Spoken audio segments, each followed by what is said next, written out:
Hi, it's me again with Corel Tips and Tricks. Just playing around with a random object, pattern, whatever you want to call it. I'm going to take an ellipse and hit P. Control D and make a duplicate, and then just move it down a little bit, and then Control D again. So I have a thinner line than before. I'm going to hit L, it's going to put them all to the left. And that's what makes it kind of look like it's growing. Take a three-sided polygon and just put that node right there on that, anywhere on that node. And you got to think about, we got to rotate this 90 degrees. So now that we're on that node, I can double click on the rotation and put that rotation there and rotate the point. It doesn't have to be perfect, but might as well. We're going to take the virtual segment delete key and delete these lines and delete that line and delete that line. And you can see we have an arrow. If we take the Smart Fill tool, fill that in, and let's nudge it. Let's change our nudge factor to like 10 or 8. And let's nudge this out of the way. We could get rid of our lines now. Now, if you remember, we nudged it twice, so we're going to nudge it twice back. But it's still not ready, so I'm going to left click, right click, because at 90 degrees, it would overhang. So Control D, Alternate C, 90 degrees, because it'll actually go past. And we're going to only use that top part. So take your Smart Fill tool and fill that in. Now get rid of that. Get rid of that. Take your interactive fill tool, and you could use any color. I'm going to make it dark because I like the way it kind of blends into the scenario of a black box. Now, Control D, Alternate C, 90 degrees, and you can see now it doesn't overlap. Now, I sometimes find it's easier.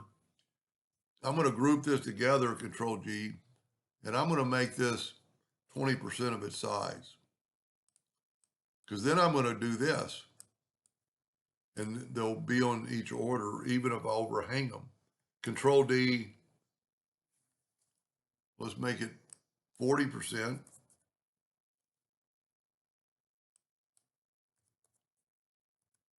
Whoa, that's too much. Let's make it 30. Now my Control D is not going to work. But I'm not going to have to worry about the overhang. And I'm going to rotate it 20 degrees. Now, if I do Control D again and make the next one 40, I think if you're working from the inside out, I don't even have to really rotate this one because it looks pretty good. And then Control D, I'm going backwards.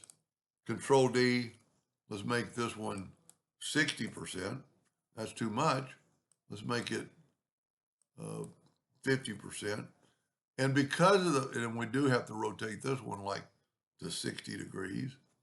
And because we're working from the inside out, the arrows that are touching are going to be on the outside. Control D, 65%. See how that's on top of it?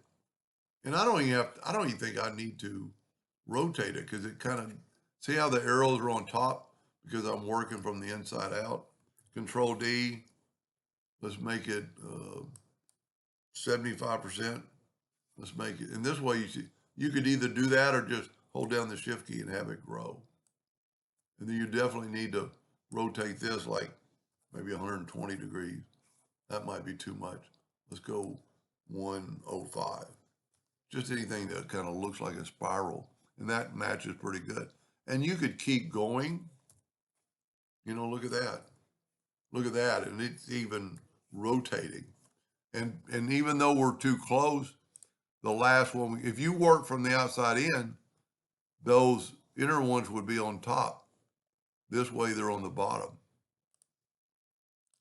And then when we put a black box around it, that black fill will look at that. That black, it kind of fades into the distance. I like both of them. Anyway, I hope that helped a little bit. Thank you for watching.